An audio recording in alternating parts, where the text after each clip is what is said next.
Good evening. Welcome to Oconee County Board of Commissioners meeting. Today is Tuesday, October 25th. If you're joining us via Zoom, we ask that you use the raise hand feature when it's time for public comment. After a moment of silence, we're going to ask Justin to lead us in the pledge tonight. Please stand.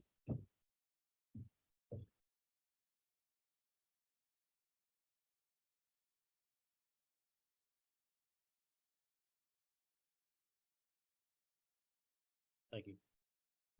I pledge allegiance to the flag of the United States of America and to the republic for which it stands, one nation, under God, indivisible, with liberty and justice for all.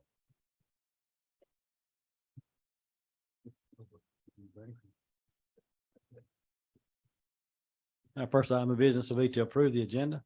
I'll make a motion to approve the agenda as submitted. Second. A motion second, all in favor? Aye. Thank you. Any statements or remarks from citizens in the room tonight? Anything not on the agenda? Very good. Anyone in Zoom? Thank you. Any statements or remarks from commissioners? No. As we'll say, advanced voting is underway. Be through the 4th, 8 to 5 at the Civic Center. Also this Saturday, October 29th from 9 a.m. to 5 p.m. will be opportunity to go vote as well. Tomorrow is Trick or Treat Trail at OVP from 4 to 6. So go out and get you some candy. Next item will be discuss the amending the budget for the issuance of the FY22 financial statements. Melissa. Thank you. Good evening. I am here, as the chairman said this evening, to request your approval to make the necessary budget amendments needed to close out our fiscal year 2022, which ended June 30th. So this is one of our final steps during the audit process to get the audit complete and submitted to the state of Georgia. And a lot of these entries contain year-end closing adjustments. So the general fund specifically, if you'll bear with me, I'll go through all of the details on that one. And then we'll talk about the other funds as well outside of the general fund, kind of more summarized higher level. And then I'm happy to answer any questions about any of the details. I believe that you have the list as well. So I will start with the general fund. We have revenue specific increases. So the allocation of ARPA, that's the American Rescue Plan Act funding received from the Treasury, says grant revenue to be included in FY22 is $3,010,953. We're also including an increase to our local option sales tax budget to help balance the general fund. We are required to have a balanced budget. The amount needed for that is $138,802. Amendments pertaining to the general fund expenditures include the allocation of the broadband project, which is being paid from those ARPA funds, $1,377,000, and other financing at $11,951, which is a combination of several items. Support of the general fund to the Civic Center, decrease in support not needed for tourism, grant funds, and jail and law enforcement transfers to capital towards the E911 fund. We also have listed in a separate category neutral amendments. So on these, we are increasing revenues and increasing expenditures to reflect the activity that occurred. So in probate, we'd like to increase charges for services revenue and personnel, $17,674. In planning, the license and permit revenue to cover professional services at $40,700. And capital lease proceeds and the equipment and property leased at a total of $164,000 as required by a new GASB 87 implementation required in our FY22 audit. And lastly, we have which transfers which do require board approval because they're transferring in and out of personnel or capital between departments or across other funds. And that includes a transfer onto the capital fund for capital projects of $16,601,360. Personnel services from jail to law enforcement, $142,872. Parks program to facilities for personnel, $14,914. IT to parks facilities for a camera installation project of $951. And finally, at Public Works, repairs and maintenance transfer to infrastructure for $6,000. So those are the general fund items in a fair amount of detail. Other funds would include grant funds, SPOS, hotel sales tax, E911. So just briefly, the amendments for the other funds would include an increase to hotel sales tax revenues and an adjustment of the general fund support for that. In addition, an increase in the distribution to the Visitors Bureau, also related to hotel sales taxes. They're our contracted vendor. And then there's a few other adjustments to balance the funds. Neutral budget amendments in increasing revenue and expenditures is the allocation of the ARPA funds to the general fund and the allocation of the broadband project to the general fund as well. There's also adjustment for grant funds and contributions made and for the expenditures made with those donations. Again, a new GASB pronouncement requiring lease proceeds and the equipment lease to be booked. Increases in SPOS taxes and related distributions to municipalities and capital projects included, along with civic center charges for services to cover depreciation. And the completion of the civic center renovation, mostly within prior year, but we did have a small piece roll into FY22. And finally, transfers, grant support from the general fund, tours and operation and maintenance used to cover personnel, jail and law enforcement, assistance with the E911 server. Water and sewer had some operation maintenance that was used, transferred to cover capital purchases and projects. And solid waste transfer from technical services for personnel.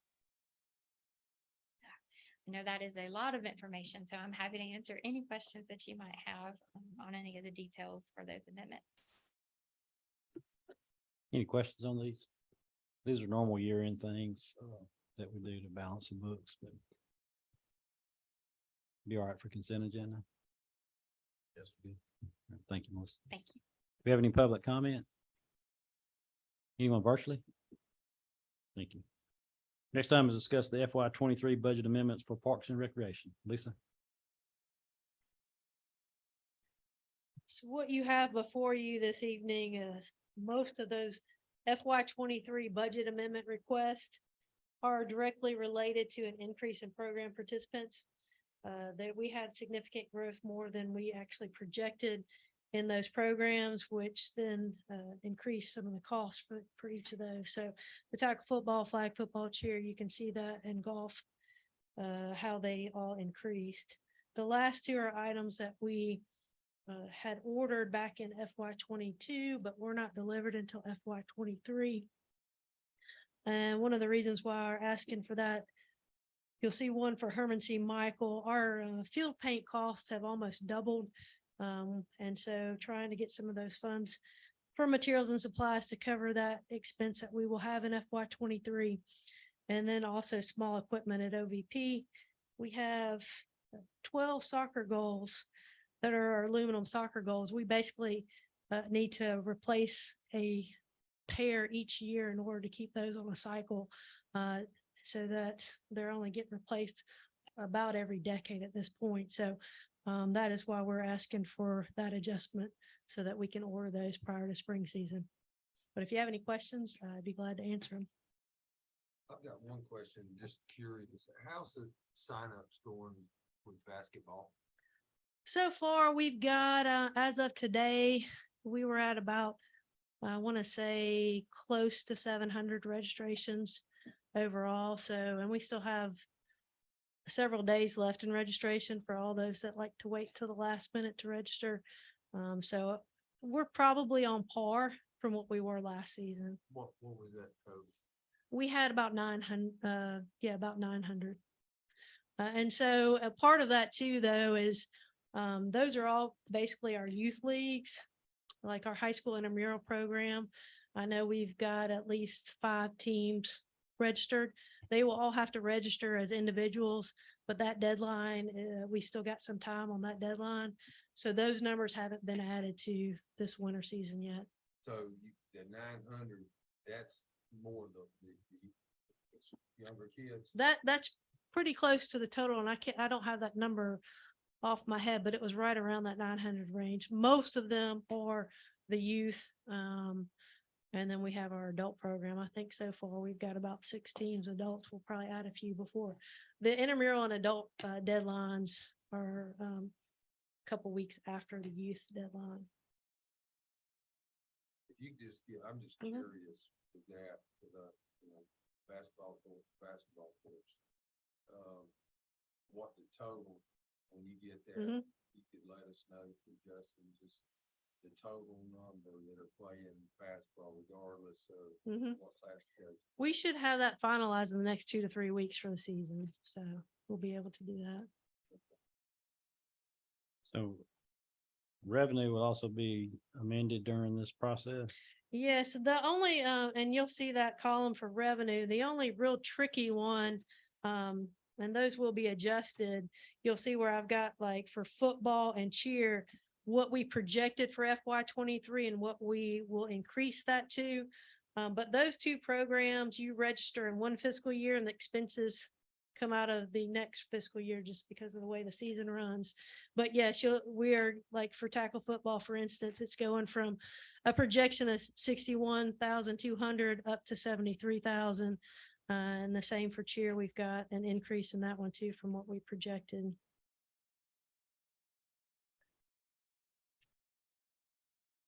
Those programs, because we had to go ahead and make those payments during the season, we basically had to transfer funds out of our spring soccer program, which we assume that we will need during soccer based on our soccer numbers in the past. Is the soccer numbers, are they going up? Our soccer numbers continue to grow. So yes, I don't know where they're coming from. So, but yes. I'm curious, how do we, like the ones that you program, Mhm. but my granddaughter plays on a travel team. How do you figure that into the mix or do you? Into our mix in terms of our number? total, we include all the user groups. So as we do, like as we do our KPIs monthly, those numbers are included in our total program participation numbers. So Oconee County Little League, Oconee Football Club for the soccer, and our lacrosse club, the Oconee Youth Lacrosse Association, those numbers are seasonally added to our totals. They do pay a participant fee, per participant fee, just as our programs that we coordinate. But we do include them because they are utilizing our facilities. Exactly. I mean, I think it's real critical.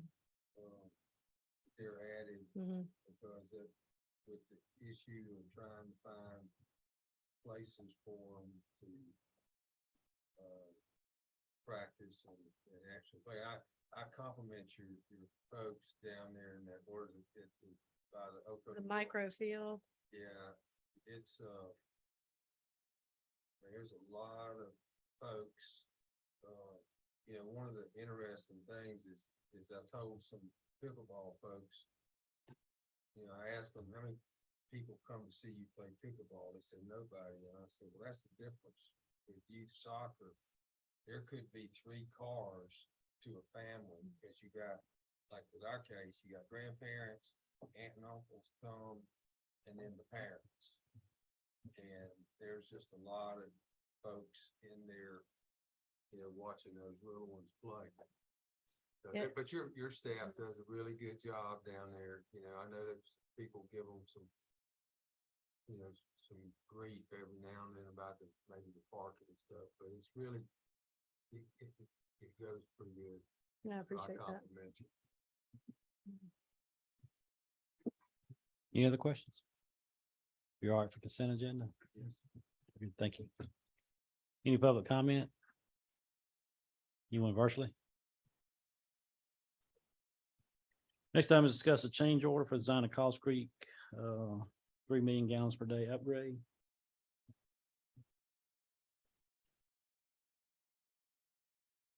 Good evening. I'll jump straight into it. The GMP, or the guaranteed maximum price for construction of the Cost Creek upgrade, was voted on last month. It's approximately 18 million bucks. Now, to get to that price, there was a lot of value engineering, a lot of equipment selection process to, I guess, really to drop it down from what it originally was, about 1.5 mil. So we reduced it by about 1.5 mil, and that's actually the 18 mil, which I voted on last month.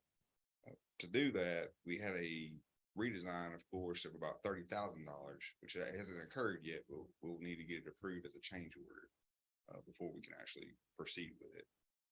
Now that's the first part. Secondly, we have a GFA loan we've been awarded, and I'll get into that on the next topic. But if we go forward with the GFA loan, we have to do something called a SERP, which is a state environmental review process, and it's going to cost an additional 15 million from the design firm. And sorry, 15,000. Sorry, the millions are just in my head. But no, in total, we'll have a change order for Ardora of $45,000. I recommend that y'all put it on the consent agenda. And if y'all have any questions, also, please note that this request will also include all budget amendments up to the contract amount for the life of the project. If y'all have any questions, let me know. Any questions? Be all right for consent agenda? Thank you. Any public comment? Anyone personally? No, thank you. Next time is discuss the GFA loan for construction of the Calls Creek upgrade. Hey, again. That's you. Yep. GFA awarded the board a loan that come out of the Clean Water State Revolving Fund back in August of 2020, or August 23rd of 2022. It is for the construction of the upgrade to 3-MGD for the plant. The stipulations are mentioned on, or they're listed on your memo. I'll go ahead and just briefly go through them. The loan agreement must be executed within 6 months. So we do have a little time. Upon execution, the county must pay an origination fee of $250,000, not million. Very good. But this will come out of our Georgia Fund Fund 1 account, which is our capacity fees. I'm after discussing with finance, this will probably require a budget amendment to do. But we'll get further into that later on. The county must draw the funds within 6 months, or a loan continuation fee equal to the lesser of 3,000 or 0.1% of the maximum amount of the loan will be implemented. Disbursements will equal $105,532.35 per month. The county must submit a financial audit within 6 months after the fiscal year ends. So immediate impact is going to be $250,000 origination fee, and then over time, the loan's approved for 25 million. It's a 20-year loan at 0.13% interest rate. We were able to accomplish that, or get that rate because we are a water first community. So the recommendation is the request that this be put on the consent agenda and approved or executed, and that's with budget amendments as needed. Any questions, concerns, comments? Well, that 413 over 20 years on 25 million is like just over $300,000. Yeah, It's crazy.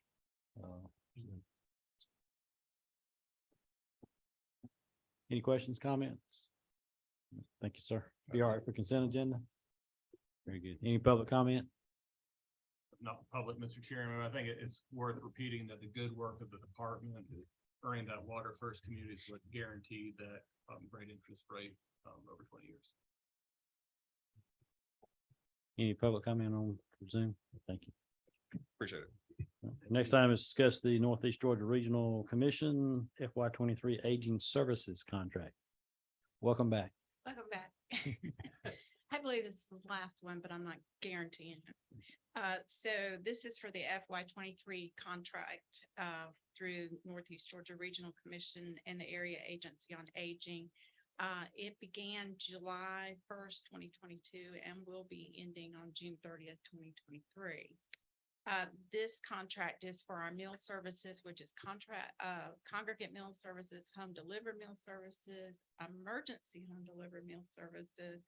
And it also, supplies funding for our recreation services that we have. So it's kind of a group effort here. The contract for this federal and state funding is $175,436.50. And our matching funds would be $7,933. And I'm asking to be placed on consent agenda, please. Very good. Any questions? You all right for consent agenda? Yes, thank you. Thank you. Do we have any public comment? Anyone virtually? Thank you. Next time is discuss update to the Oconee County alcohol ordinance. Daniel? Two changes, both of which are more housekeeping than anything else.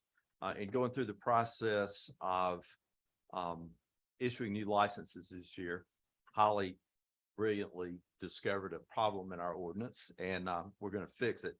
We didn't actually have what I'm calling a Class D1 wholesale distilled spirits license, which we should have. It's not a huge number. We can't charge but $100 a year for those licenses. But we ought to have that, just like we have wholesale wine licenses and wholesale beer licenses. So we'll fix that, and I'm going to ask that the board consider this at its regular meeting next week so that we can hit the whole cycle of getting licenses issued correctly. Under your policies, as long as it's important to do it, you can do that without going through the normal process of that takes a couple of months. The second thing we're going to do is have a consistent way of measuring distances. In state law for a long time, there was a difference in how you measured distances to school grounds and distances to churches, and whether it was liquor or whether it was wine and beer. And in 2021, the legislature allowed counties to establish how they wanted to measure. So I went back and picked up what had been one of the ways to measure up until 2007 that makes sense. And it's kind of consistent with how we've thought about it over the years, with one kind of important clarification I'll point out. So you measure from the front door of the structure where the alcoholic beverages are sold in a straight line to the nearest sidewalk, walkway, street, road, or highway, and then following a legally permissible way. Strangely enough, we always had a question about whether you could take into account jaywalking across the street, but this is you got to follow a legally permissible way. You can't just strike out cross country. By the nearest route to the front door of the building or the nearest portion of the grounds, whichever is applicable under the appropriate statute. It's front door of the building for some things. The school grounds is anything school grounds is involved in. You measure to the nearest school ground point.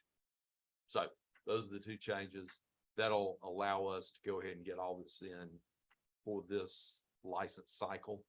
And Holly and Tracy have got some extra work to do to tell the people they're going to need wholesale liquor licenses.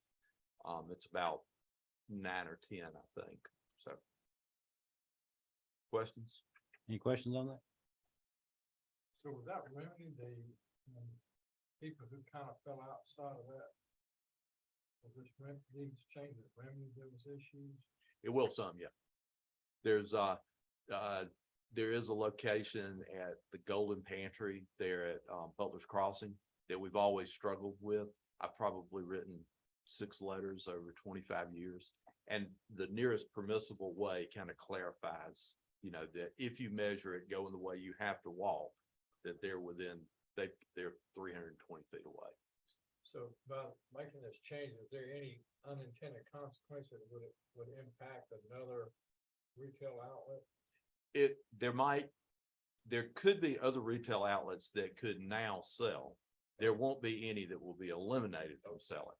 And my last question is, you're asking this to be put on our agenda for next week? Yes. So when would it go into effect? Immediately. We wouldn't expect people to do retroactive liquor licenses, for example, but start with the January 1st, 2023 license. This is how we would do it. So the one that's impacted negatively now, they'll have to wait till January 1. That's right. I got a question. I want to make sure. If you cross that intersection where you're supposed to cross it. And school property has a fence. Does that mean you gotta go down? It's the school grounds. Okay. So the fence, that wouldn't, that Doesn't matter. Okay. It would matter if it were, a college campus, not college campus, church. That's where it matters, is whether it's a church or not. Church had a fence up, you'd go around to the front door. But schools, it's the school grounds. Okay. And that's statutory. Okay. Any other questions? All right, we'll have this on our agenda for action next week. We do have a need of executive session, to discuss land acquisition, personnel, and litigation. Make a motion, we go into executive session to discuss land acquisition, personnel matters, and litigation. We have a motion second, all in favor? Aye. Thank you, motion carries.